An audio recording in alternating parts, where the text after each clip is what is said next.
Sunday night, and welcome to another episode of the Black College Experience HBCU Sports Podcast. I am Derek Thomas, one half of your Black College Experience team, and the founder and CEO of Black College Experience, the one and only Keisha J. Kelly, MBNA in Atlanta, Georgia. Kels, how's it going?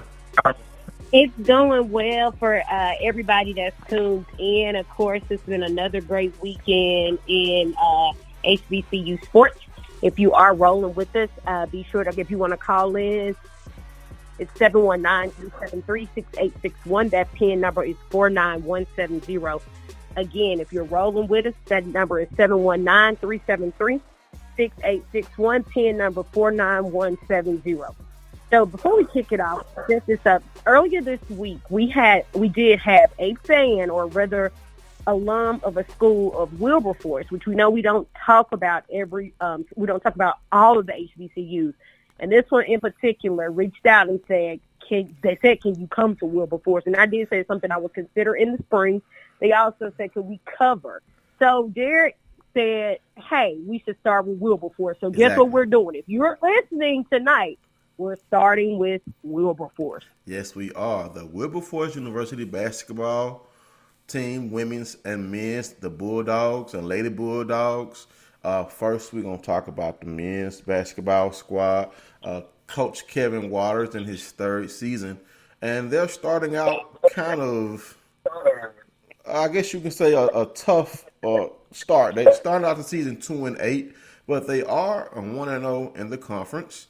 They defeated Johnson University, Florida, 91-70 back in October. They also lost to Wright State, 78-82. Indiana University East, 85-102. Life University, 65-75. They lost to a SWAC member, Kentucky State, 73-79.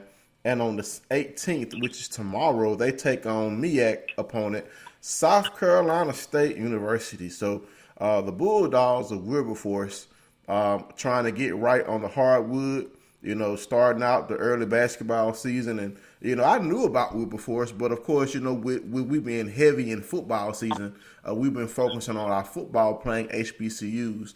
And once basketball season starts out, Kels, we get a chance to broaden our horizons a little bit to talk about all of the HBCUs that we don't really get a chance to talk about during football season, because almost every HBCU plays basketball.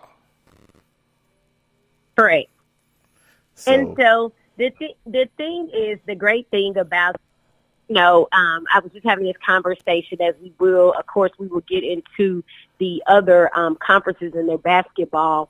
And the thing is like, even when we don't talk about the Wileys or the Wilberforces as much as like the Xaviers, the Dillards, we have to remember that even though they don't have football teams, they are dominant when it comes to track and field. Oh, yeah. They are dominant when it comes to basketball. So as to where we're used to our traditional homecomings in the CIAA, the SEAC, the MEAC, and the SWAC, the OBC, we're in the independent conferences. We're used to our normal football homecomings. Well, Dillard does a basketball homecoming, and it's huge. It's really, really huge. There. So, that it's like a whole camaraderie. It's a real big thing for them. So, we do, but it's great that, we could actually start off this show talking about Wilberforce, because we are getting ready to transition soon into basketball, as I've already started watching basketball, and we are getting ready to transition into that sport pretty soon. Right. We do have some basketball news to talk about also. But let's jump over to the Wilberforce Lady Bulldogs basketball team. They're having a better start than the men. Coach Derek Williams in his 22nd season at Wilberforce. That's unprecedented. You don't see that often, Kels. That means he's been doing something right over 22 seasons. What do you think about Coach Williams in his 22nd season as head coach at Wilberforce? It says a lot about him in that if you're looking at the stats to that and you're looking at the records, it does. So, again, just because you don't have a football team doesn't mean that you can't dominate and do what you need to do in other sports. And I think that says a lot not only about school, the program, but also about the coach. Right. and the Lady Bulldogs are sitting at 4-4. They won their last 2 games. Key games that I can talk about here: they defeated Miami University of Hamilton 106-33. They played against Tennessee State and fell 85-65. Their next games are against Cincinnati Christian University and Fisk University. So can't wait to learn more about Wilberforce basketball, men and women's basketball. This is another basketball school I can talk about because you know me, kids. I love my ladies' basketball. You do. You absolutely do. Every women's sport, especially women's basketball. Oh, yeah. I'm a groupie. I'm not ashamed. And I want to say good evening to my line brother, Patrick Perry. How's it going? Not much. You have to get reminded about schools like Wilberforce because they're not in HBCU conferences, so you really kind of forget about them. Yeah.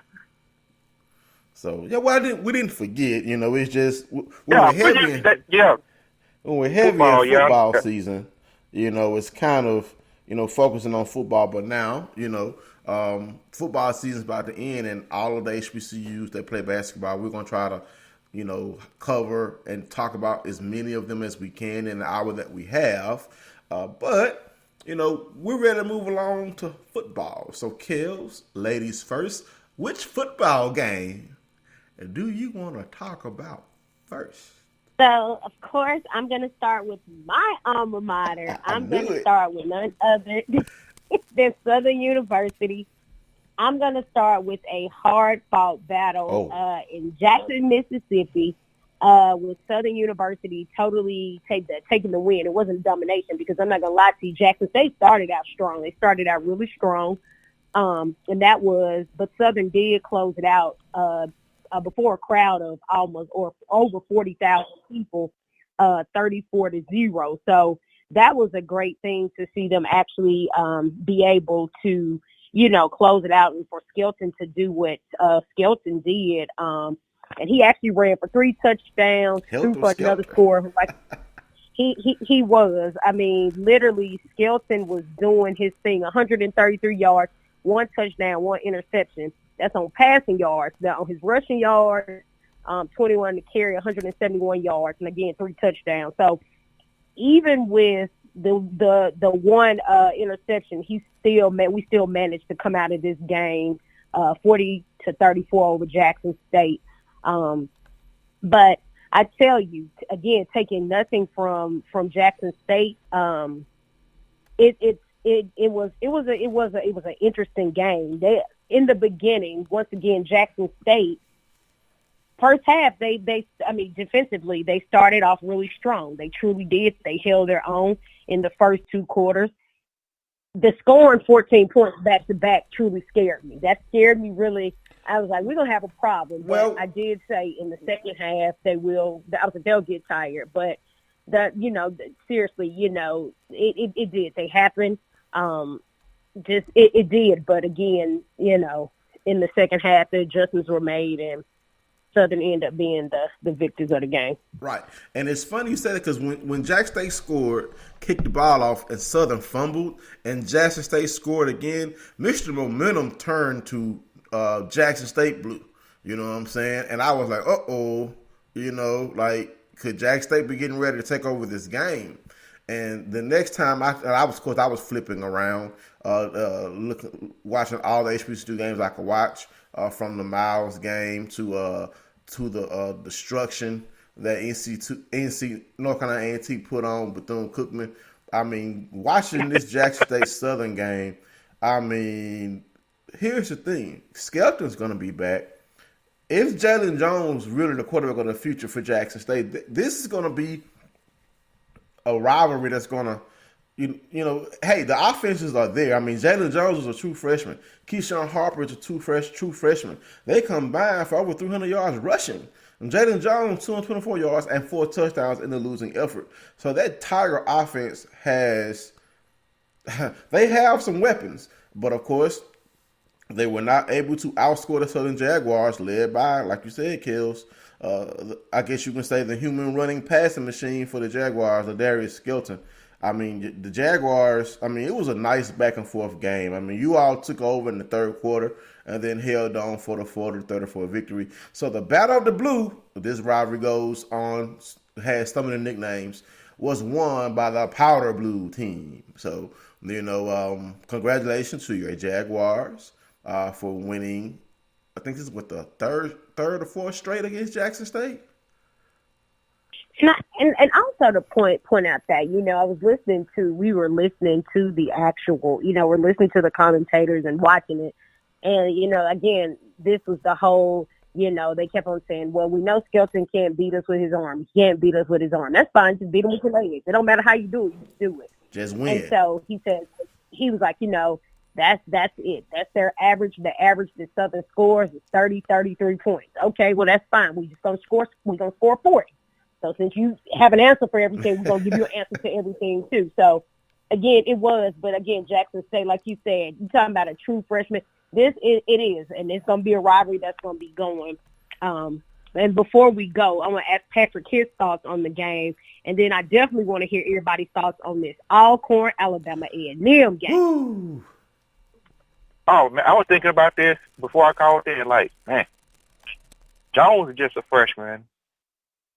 In the East, as far as the East is concerned, Jones is a freshman. We got Akil Glass for another year, and you got Harper for one more year. Whew, man, that's going to be stacked. But as far as the game is concerned, Jackson State has improved offensively, but their defense, this is not the Jackson State that I'm used to, as far as defense is concerned. They've shown they can score with Jones as far as they can go with anybody offensively, but defensively. Oh, and shout out to Skelton. He got a shout out on college football final on ESPN. They gave him a helmet sticker. Absolutely. Yeah, that was a good look. It was. So that was the other thing that we were talking about. Of course, that was the trending thing that they started talking about. And I want to say that was Perry this morning. That was the thing that everybody started trending with. And I was like, oh, okay, so that's how we going to end it with that. Like you said, that is just a good look. And honestly, I don't care who make it as long as one of us make it. I don't care who it is. As long as one of us make it, it's always a good look.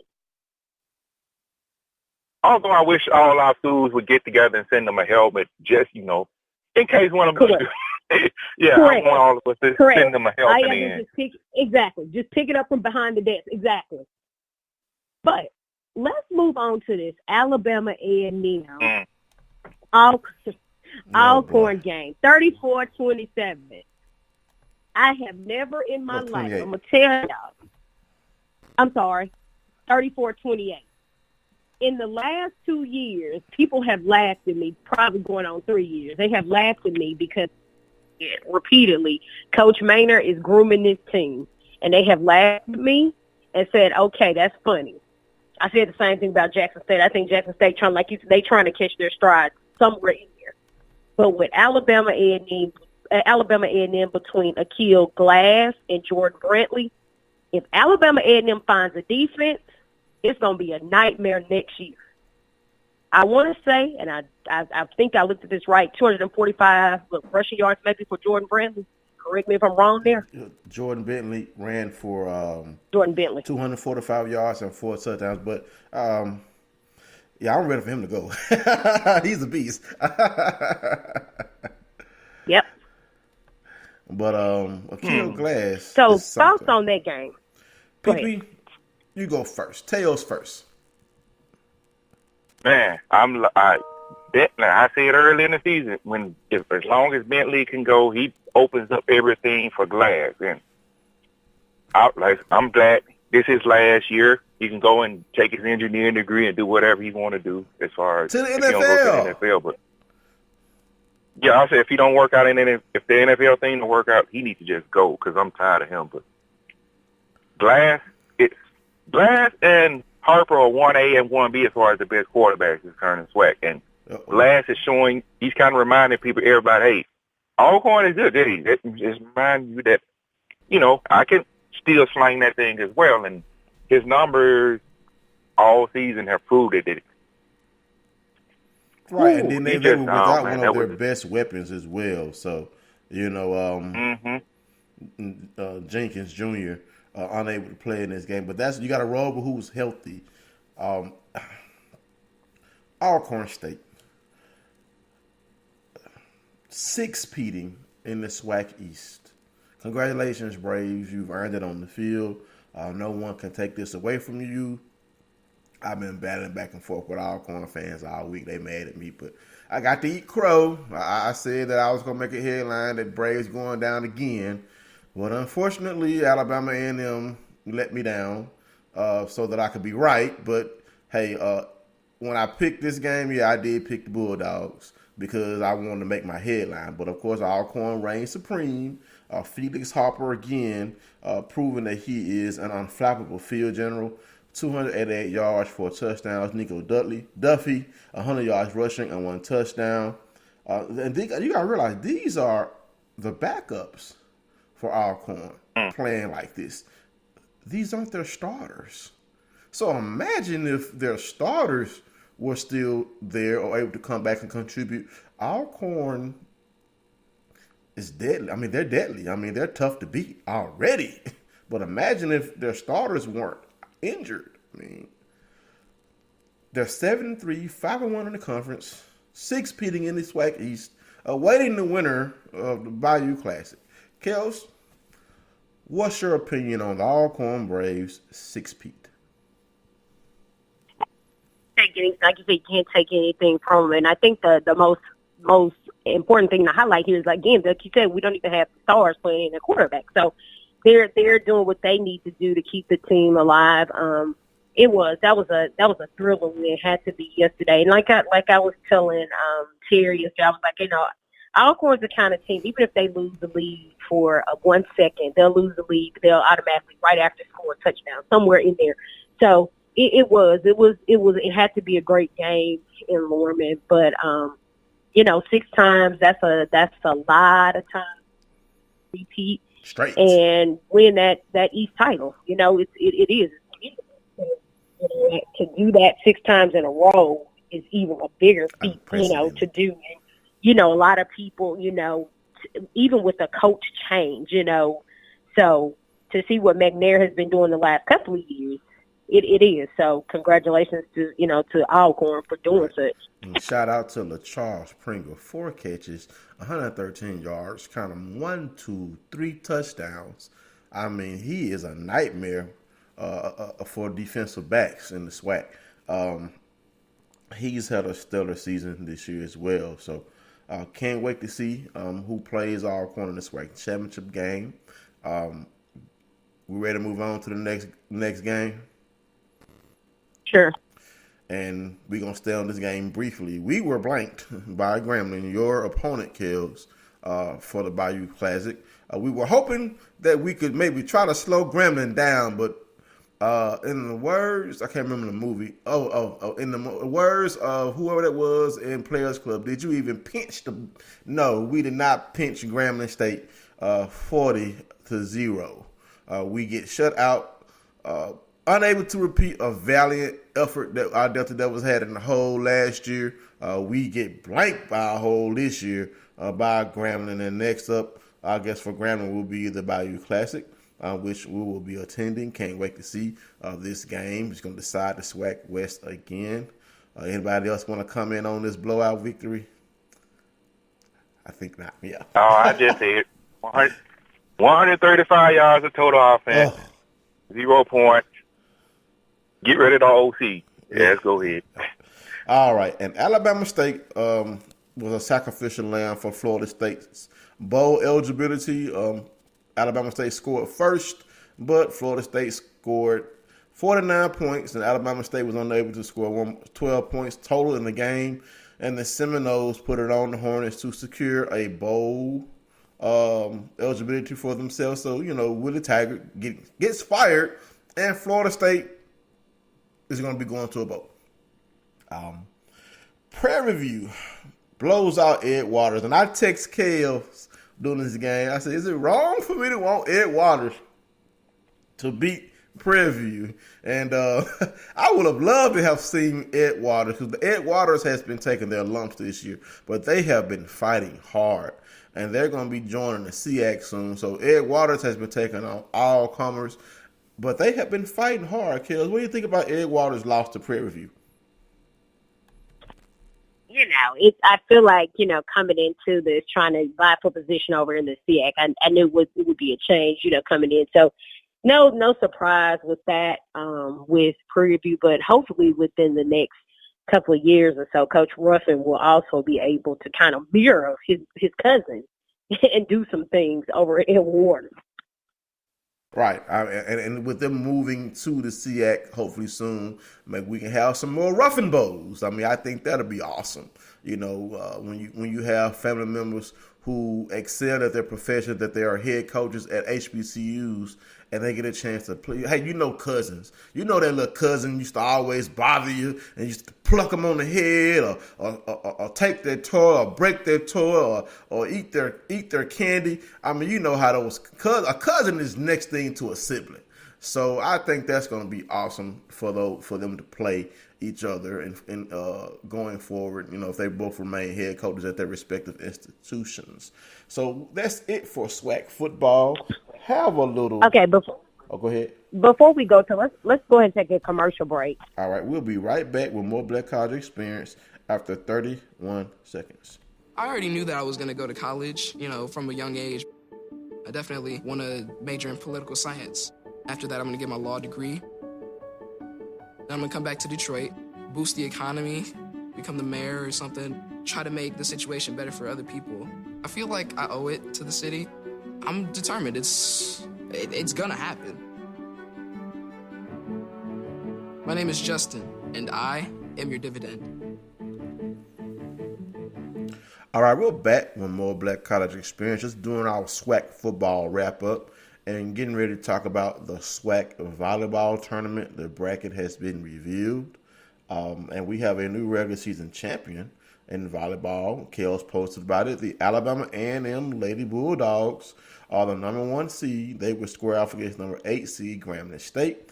Prairie View earned the number 2 spot and will play 7 seed Arkansas Pine Bluff. Jackson State, Coach Washington, still hanging in there with Tigers, finish at number 3, and they would take on number 6 seed Texas Southern. And number 4, Southern will face the number 5 Alabama State squad, and I think they're the defending champion.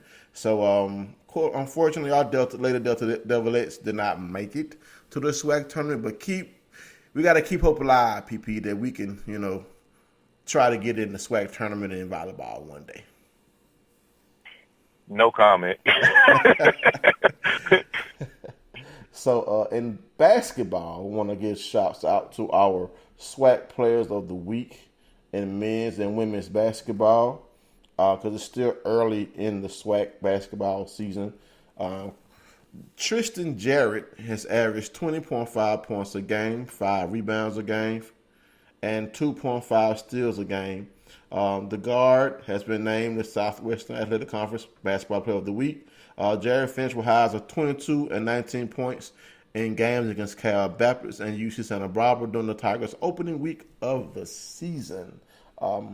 Women's basketball, one of my favorite sports, and this is a true freshman. I mean, coming out of high school balling, Nia Smith has averaged 15 points, 9.5 rebounds, and 1.5 steals per game for Alabama State. Of course, she's a freshman. The Alabama native recorded 30 points, 19 rebounds, 3 steals, and 2 assists in her first 2 contests as a collegiate athlete. I mean, that's amazing. Kels, what do you think about our SWAC players of the week in men's basketball? And, of course, I got to say this, Jared out of Jackson State. Well, we're getting ready to turn into basketball, so we'll get to see a little bit more of what's going to be going on, even with the predictions, and of course with the with the people that won. I did get a chance to look at some of those, the predictions across the conferences. So I think it's a good start. I just got to kind of turn over to basketball, because that transition from football to basketball is a little tougher for me. It is. It's kind of. I did. I watched Morehouse this week, but it's hard a transition for me than it is for you since you like women's basketball and everything. It's a transition for me. So, and also, while we're on women's basketball right now, shout out to the Texas Southern Lady Tigers, for not allowing a thief to stop them from playing against one of the top-ranked teams in NCAA women's basketball.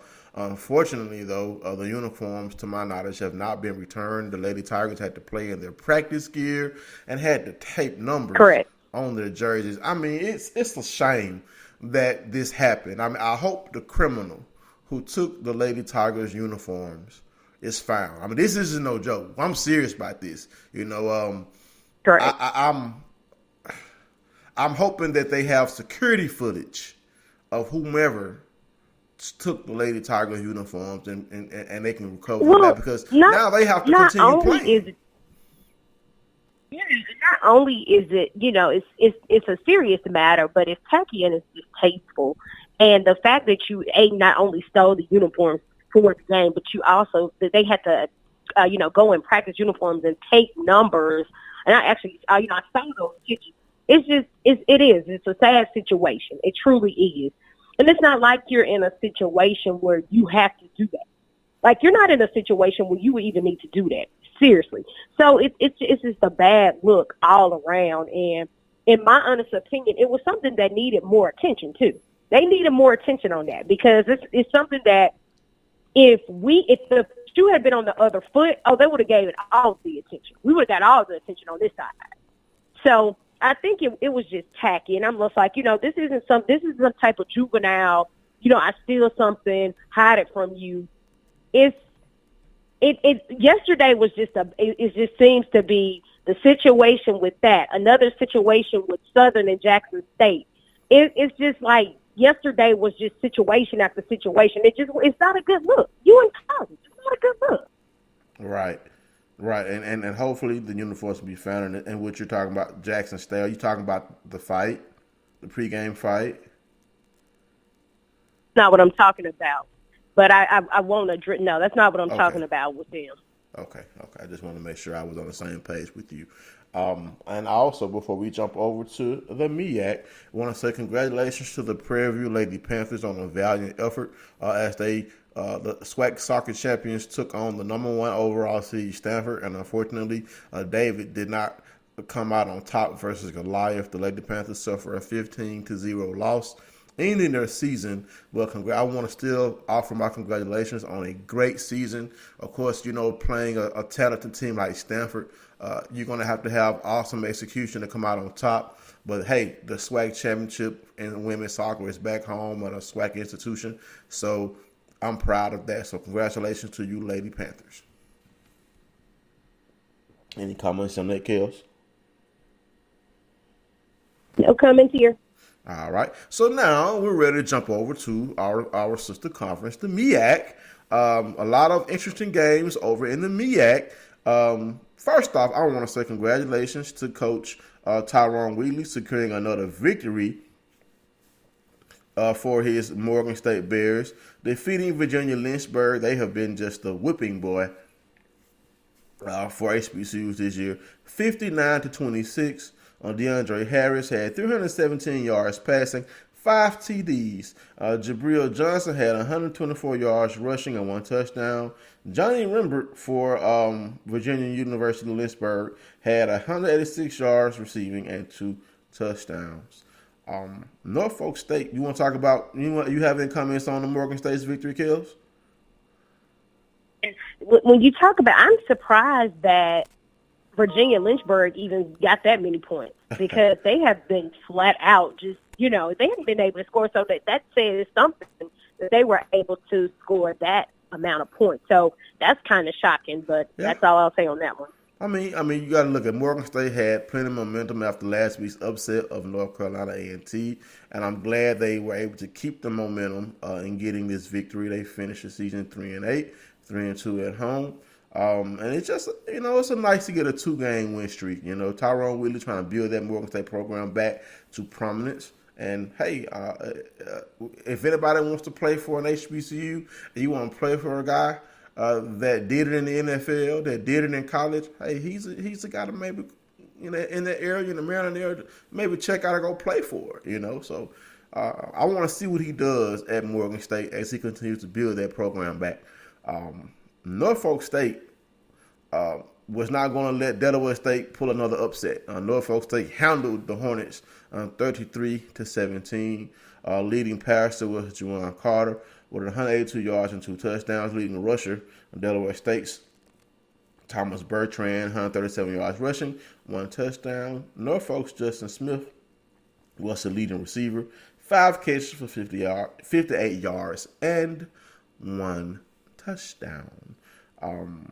Kels, any comments on Norfolk State, not letting Delaware State win 2 games in a row and upset them like they did Bethune-Cookman last week? Yeah, again, Norfolk State had its strides during the year, so no surprises there. All right. Now, this game, I was kind of surprised that even though South Carolina State has been a team to beat in Coach Poole's, hopefully not his last year as head coach, a shutout victory over the North Carolina Central Eagles. I was kind of surprised that they were able to blank the Eagles' skills. Davis Richard was the leading passer for the Eagles, 120 yards, 2 picks. LeBron Morris of South Carolina State had 135 yards, 2 touchdowns. Trevion Pratt was the leading receiver for the Eagles, 2 catches for 42 yards. Kels, man, what you think about this shutout? Well, it seems to be a couple shutouts this weekend, huh? So I'll leave that. That's not funny, man. I'm gonna leave that where it is. Yeah. I'm gonna leave that where it is. Even with that, I at least expected y'all to score like 10, 17, at least 17. Because Valley started out so different this season. They started out so different. Can I get my theory on that? I think. Yes. Yeah, okay. I think players, I'm just thinking like players can see, okay, I've said it before, put the best people out there to win or whatever. Right. Yeah, I think that's it. And plus you're dealing with 18 to 22-year-olds. So no matter, you can coach them up for only so long, but when those L's just start, they just keep coming, especially the way we lost that Jackson State game. Yeah. Hey. Don't remind me. They got 18, 22 while we here, I'm going to make Derek happy real quick. So, and this is totally some money for me? So, on Thursday, when I was watching when we were watching Pittsburgh and the Browns play, it just doing the pan shots of different things. And, of course, it goes to the sideline, to the coaches. And I just see a guy with a full gray beard and hair braided to the back. And I'm thinking to myself, this cannot be Stump Mitchell. This cannot be Stump Mitchell. Because I didn't know he had went to Cleveland. So I Google it. He's in Cleveland. And then the first thing I pull up, I go back to look at his stats when he was coaching at Southern. And the first thing I see is Mississippi Valley Southern 6-0. And yeah, Stop ball. The fire. We got a lot of coaches fired that year too. And we started y'all back to HBCU and SWAC winning ways by beating you 6-0 on your home field. 6-0. A game that I should have been at, but I was like, Southern gonna beat us. I'm not gonna go in here 6-0. and go in here and go into this state amongst all these Jags and get whooped on, and then I have to live here too. Nah, I'm gonna stay my butt at home. So when I was watching it on the game on the TV, I was like, bro, I should have went to that game. Like, do you know how much noise I could have talked to all the Jaguars that I have gotten to know and added to my friend and family circle since I have been here amongst you Jags since 2006. So that makes me happy. So we can talk about that game all day, every week, if you want to. Every week. I'm going to joke with Coach Odom's on that, forever. You need to be thankful for the Delta Devils. But we can move on. I don't want to take too much time. That's just a happy moment in the life of this Delta Devil living amongst you Jags. Thank you for that, Kels. I really appreciate that. But we need some more moments like that, Delta Devils. We need to get it right. Let me win a Powerball so I can fund my schools, all the 63 scholarships, and then we gonna put a hurting on some of y'all money schools in the SWAC, some of you blue bloods in the SWAC. But hey, gotta wait until we get to that point. But let's see, where were we? Okay, now next game up in the MEAC. Florida A&M 39-7 over Howard. I mean, the Rattlers are just smoking teams. And so what you're saying is they pretty much were practicing yesterday? Is it like a practice game? Well, I mean, hey, Howard has no head coach. Howard has no preseason offensive player of the year playing quarterback. Man, I mean, might as well come to say this is close as a practice game that you're going to play against a college football team. I mean, Howard is just in shambles right now. Shout out to Dr. Jonathan Taylor, one of my doctors. He's a Howard graduate, one of the top bariatric doctors here in Baton Rouge, and he is a Howard alum. I let him know I'm going to give him a shout out on the show. You know, maybe he can come on and talk about, just talk HBCU sports with us one day. But yeah, FAMU, it's just whooping up on everybody in the MEAC, and it's just a shame. And I think we all feel this way. I know, PP, you have your opinion on this from the conversation we had in our media chat.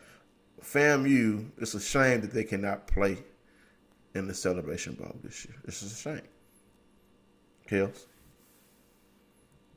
No, I many times I made the joke. I was like, can we just bend the rules for once? But I'm so upset that they actually can't play in the Celebration Bowl, because again, this would have been the prime game for them to come to Atlanta. This would have been a different team. And as we can all see and we can all contest, it's been a shakeup in HBCU football this year. North Carolina A&T have taken some bumps. Southern took some bumps. I mean, it's predicted. Okay, Alcorn and Grambling. That right there, that was a shakeup. Yesterday could have been a shakeup with Alcorn if they had a loss to Alabama A&M. Alabama A&M played Southern 4 quarters, so it's been a shakeup in sports all year. Morgan State with North Carolina A&T. Who knew that Coach Willie Simmons was going to have this team going like this with FAMU? Because we've been begging for FAMU to play some good football for 3 years, and now they're finally getting on there. Because they started off the season with an out-of-conference game, or quote-unquote money game, and then they come back and they beat Southern, and then they beat everybody along the path. So we've been asking for this. We've been asking for this. It's like, okay. And the thing is like, where Southern was predicted to be, it's like, okay, well, we can just get here. We can just get the Celebration Bowl and play FAMU, and then it's okay. So yeah, now FAMU's not coming in. You just kind of like it's like a monkey wrench through the whole plan. And then Southern is kind of stopped as a line too, because stuff has happened. So it's not happening for FAMU just yet, but it would have been a joy to see them come play somebody in either Alcorn, Atlanta, Southern, or Grambling in the Celebration Bowl. Because I mean, don't get me wrong. Much respect to our Valley alum, Coach Washington, what he's done, replacing Coach Broadway at North Carolina A&T. You are going to be the MEAC champ, but you ain't the MEAC champ on the field.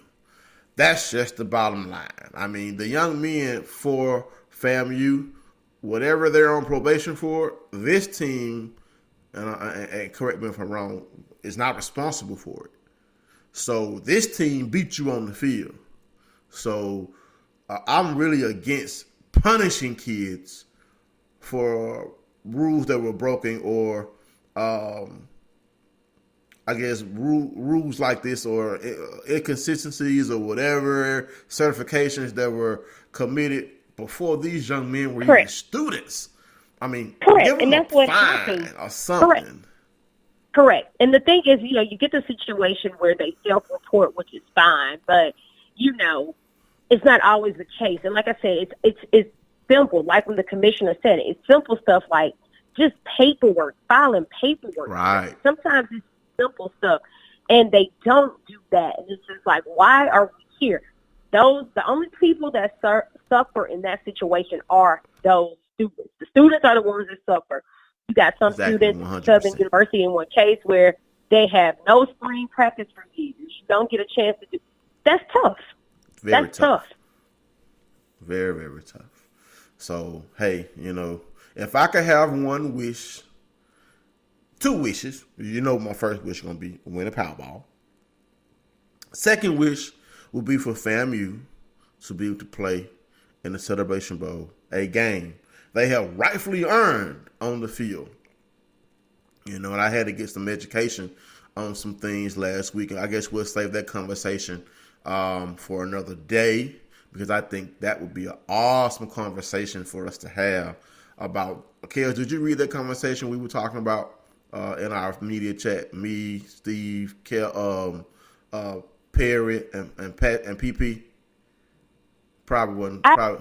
Parts of it. I didn't see all of it. I saw parts of it, and I think I clicked out of it. Well, we're gonna have to see if we can one day, once when Celebration Bowl gets handled, man, that's a conversation we need to have for our listeners to hear, because it's interesting. There's a lot that could happen with that conversation. Y'all know probably saying, well, why won't they reveal it? Because I don't want to spoil it.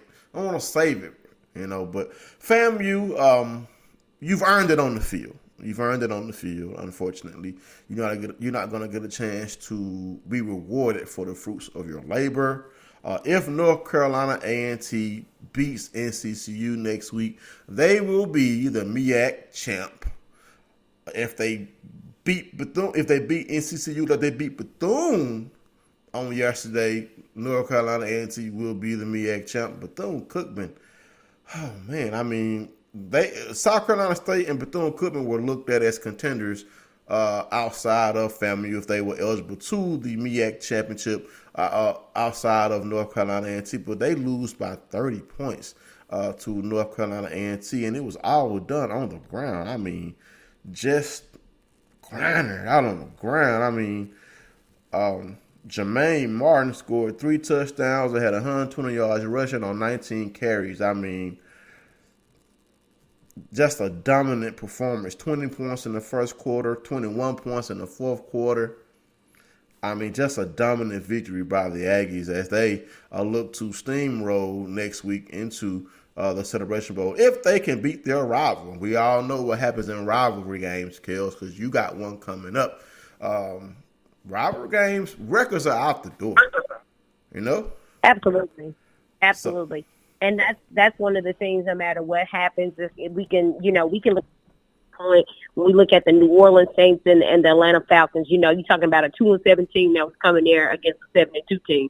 So all those records, it's just who wants it more that day. Unfortunately, our record with Grambling is almost similar. So it's not like both teams are just terrible. It's not like they just it's like a 1-18 and a 2-2, and the teams are almost similar, except Grambling has just one more loss. And so coming into Bayou Classic, both teams wants to win Bayou Classic. Of course, Southern wants to go back and try to go back for SWAC championship and kind of redeem themselves. Of course, Grambling wants to go back and beat Alcorn for a second time this season, and Alcorn is just waiting to see who's coming. Right. So the thing is, the only trick is, depending on who wins, it depends on if it's in Louisiana or if it's in Mississippi. So it's not already guaranteed to be in Mississippi. That's the trick. Yes, that's the trick. And while we're in the MEAC, we're going to jump on the hardwood for a quick second before we jump into the SEAC and finish up with the CIAA and just a rundown of the rest of the HBCU action on the gridiron. Morgan State in the news for something great again, beating George Washington for the first time in program history. And that's something. George Washington is a team that is perennially in the NCAA tournament. So for Morgan State to beat George Washington for the first time in program history, I know Mark Gray is excited about that because we know basketball is definitely his thing. I'm pretty sure he was excited to see his Bears beat George Washington. What do you think about Morgan State defeating George Washington on the basketball court, Kels? I think that's an awesome thing. I think it's awesome. Something we don't talk about all the time, but I think it's a good thing. Right, 68-64 victory over George Washington, and also this is going to be the final week of regular season volleyball action in the MEAC, because the MEAC volleyball tournament will be November 22nd through the 24th. Of course, we will recap that once we have a champion crowned. So congratulations to those ladies that they work hard toward reaching a championship. All right, so now we get a chance to jump over to the SEAC. And Kels, I know that's your realm of the SEAC, because you cover SEAC very heavy because that's where you are and you grew up around a lot of schools in the SEAC. Miles versus Albany State. Who did you pick to win, Kels? Again, I picked Albany State because I thought that they would actually. I was thinking if they play like they played last year, that they play like they played last week. I'm sorry, that they would actually Coach G would do better this year against Coach Ruffin, and we see that did not happen, as to where Miles went on to be back-to-back. Right. Yeah, and congratulate Coach Ruffin now, because his school is now going to the Division II football championship. Only the second time in school history that this has happened for Miles College. So Coach Ruffin is doing some things over there as well. Exactly, and something that kind of I thought I gave. I like giving things nicknames. I want to call this championship game the Golden Bowl. I mean, the trophy is a crystal bowl, but Miles is called the Golden Bears, and Albany State is called the Golden Rams, the Golden Bowl. And Miles was able to defeat the Golden Rams 21-6 behind a dominating rushing attack. I mean, the field was awful. It was muddy. It was a football game. I mean, cold weather, muddy field, everybody getting dirty. You know what I'm saying? You can tell a football game was played when you see the players from Miles and Albany State after this game. I mean, Albany State tried to stage a comeback, but, Miles just wouldn't have it. Scoring was Dante Edwards had 3 touchdowns, 1 yard, 7 yard, and a 10-yard run. Albany State was only able to score 1 touchdown. A pass from Keelius Williams to Ralph Lovett, and they missed the extra point, and that was your score, 21-6 as Miles. Here's the thing, this year, Kills, they didn't have to go on a run like they did last year. They started out strong and continued strong all year. And that strong start and this championship win gets Miles into the Division II playoffs, Kels. And I saw that you announced that, so I'm going to let you go from there. Who's Miles going to be playing? So for Miles, which of course is 8-2, they will be hosting, and this team I truly don't know, but they are 11-0. I want to say, I'm going to make sure I'm not calling this wrong. Lenore Ryan is the school that they're going to be playing, and that team is 11-0. Yeah, so, I mean, that's a tall task, because Lenore Ryan is a school that is almost always in the Division II playoffs. They are a tough team, but I have faith if we go in there and execute. It's a high possibility that Miles could move forward. I mean, Bowie State did last year. So, hey, got to have faith taking on a Goliath. We know David can slay the Goliath at times. So, congrats to Coach Ruffin. Got more work to do, man. More work to do. Before we jump over to the CIAA to talk about the CIAA championship, I do have some basketball news to talk about, and one of your favorite players, Amir Hinton, has been showing out in the G League. I mean, I have his stats up here. He plays for the Knicks, the Westchester Knicks, and in 3 games, he started all 3 games. He's averaged 19 points a game. He's shooting 41% from the field, 26% from 3-point.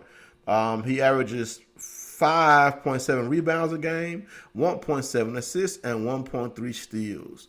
Now, we know the Knicks are in some trouble as far as the NBA So, hey, it's possible if Amir keeps scoring.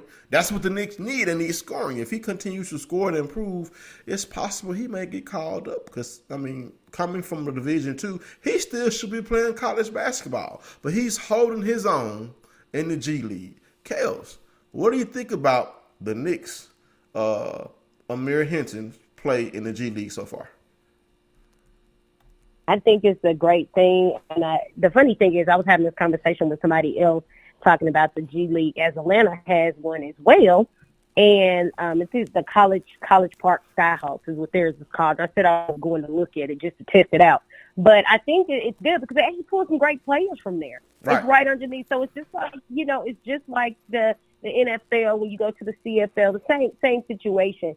It's actually talent in those leagues, and that's where they're pulling them from. Exactly.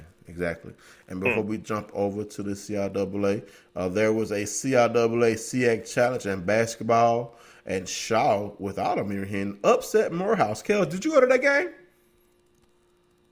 I heard you say you went to a game. No, I went to Morehouse and Fisk, and that game was on.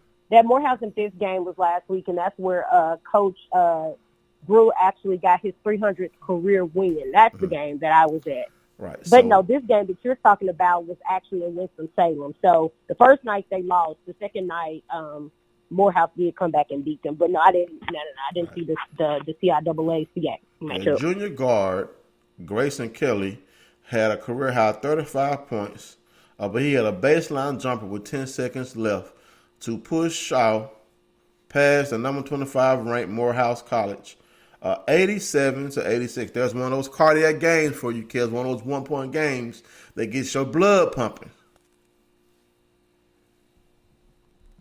It is, and then when you see them lose by 1 point like I did with Morehouse, then I get upset. So now we're getting ready to jump over to the CIAA, one of my favorite football programs, repeated as CIAA champs. No Amir Hall, no problem. Bowie St, Kels, reign supreme again in the CIAA championship game. What do you think about Bowie St repeating as champs without my favorite player? Again, that's no surprise with Bowie State. I think we all probably picked them. They are also as well going to the Division II football championship, and they will play.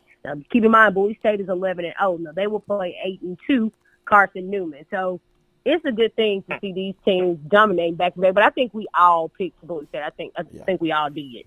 Bowie State defeated Fayetteville State 23-7 to secure the victory and a berth in the Division II playoffs. Congratulations! I'm hoping they whoop up on Carson Newman. Represent HBCUs in Division II football. Before we finish up for the night, as with some other HBCU football, I want to talk about the conference players of the year and the first and second all-team CIAA offensive player of the year. No Amir Hall, no problem. Quarterback Jerome Johnson wins offensive player of the year for the CIAA. Our defensive player of the year, Dimitri Morcel, Bowie State. Special teams player of the year, place kicker Jefferson Souza, Virginia Union. Offensive rookie of the year, running back Emmanuel Wilson, Johnson C. Smith. Defensive rookie of the year, defensive lineman Jonathan Ross, Bowie State. And, of course, coach of the year, Damon Wilson, Bowie State. First team All-CIAA, tight end Dushan David, Bowie State. Offensive lineman, the big uglies, Greg Brooks, Fayetteville State. Kenu Gonzalez, Shaw. Donald Boone, Shawan. Keon Smith, Fayetteville State. Frank Ball, Virginia State. What? No Bowie State offensive lineman? Oh, well.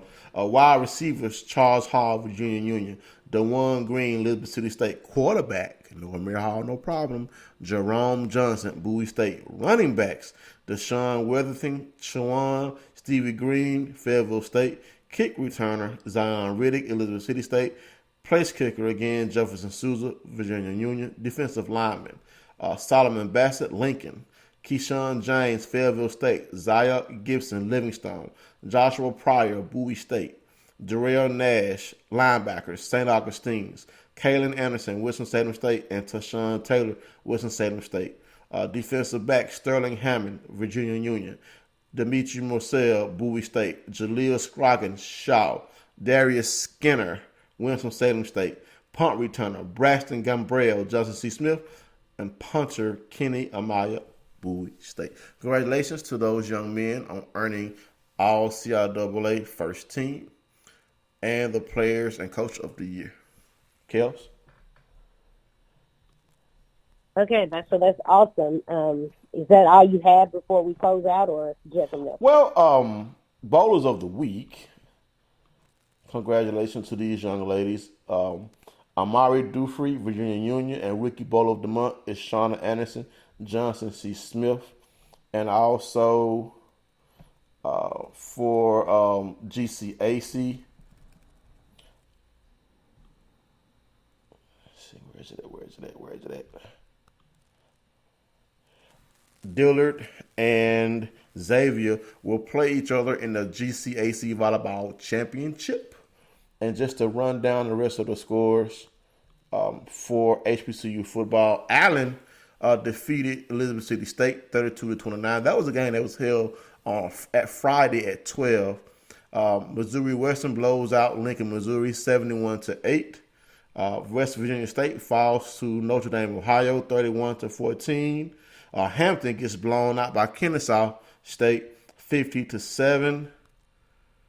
Tennessee State falls to UT Martin 28-17. Langston defeats Wayland Baptist 35-20.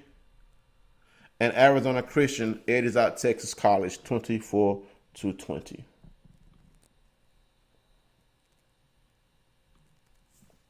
Kels? Okay, so before we get out of here, there are two different things that I do want to leave y'all with. Of course, if you are in the surrounding area of Atlanta, the metro, anywhere in Georgia, I am reaching out for new gently used coats for kids, men and women.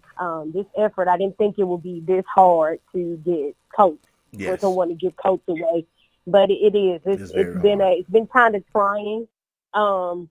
And it's like I said, if you donate them elsewhere, they're going to just mark them up. So we are trying to do a community effort to give back to people in the community that are actually needing coats. People, because it's getting colder by the day. So we want to just do that effort and give coats back. Now, I have received some, but if you want to donate, the information is on the web page. It's on all the social media pages, as well as if you want to donate through PayPal or whatever. But we are. It's an effort that we're trying to do, and it's an effort that I'm pushing, but you can only push the effort so much, so long. So hopefully, if like I said, if you had old coats or something, if you could just donate the ones that you're not using or whatever, and that will be greatly appreciated. Right. The other thing, before I get out of here, next week we will have a guest. This is my alum. He is also a former Southern University Jaguar football player. He's also part owner to the Huntsville Rockets football team. He is a NASA engineer. Wow. And he's also director of operations at NASA in Huntsville, Alabama. And he's a great Omega man. He's none other than Nicholas Benjamin. So Nicholas we've been talking about Nicholas a lot. So Nicholas will join us next week. I caught him on a humbug when he was traveling. I was like, okay, we just need you to agree to come on the show. And he was like, yeah.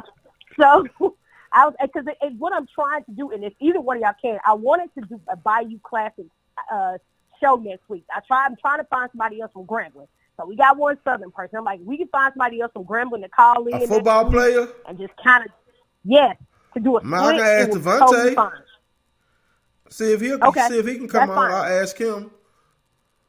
Yeah, that's fine. As long as we can find, I was like, I want to do when we got one Southern person, one Grambling person. So they can talk about, because Nicholas has been out of there, I think maybe 8, 9, 10, somewhere around. So it's been a while. So, that's kind of going back. So they'll have a different perspective versus what these 2018-19 teams will have. Exactly. So before we get out of here, I want to congratulate our Week 12 winners of the BCE HBCU football pick'em, Julius McCray, Rashad Brass, and my frat brother David Kelly. All three scored 60 points this week, so I will add them to the pot to win one of two $50 gift cards in the BCE HBCU football pick'em. There is 1 week left. 1 week left in the BCE HBCU football pick'em. So if you're going to win these gift cards, you need to check the Black College Experience Facebook page and the Twitter page on Tuesday.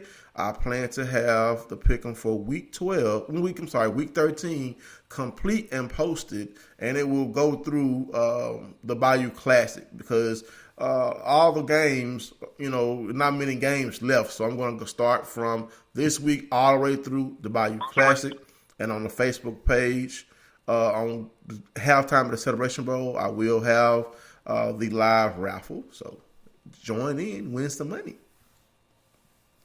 That's all we got, Kels. All right. Well, we will see y'all next week as we have the guests, and we're going to hope that Derek can pull his guests in so we can have this trash talking. Oh, yeah. But fun, full of facts, and reliving memories before Bayou Classic hits. All right. Well, check us out next week. We out of here.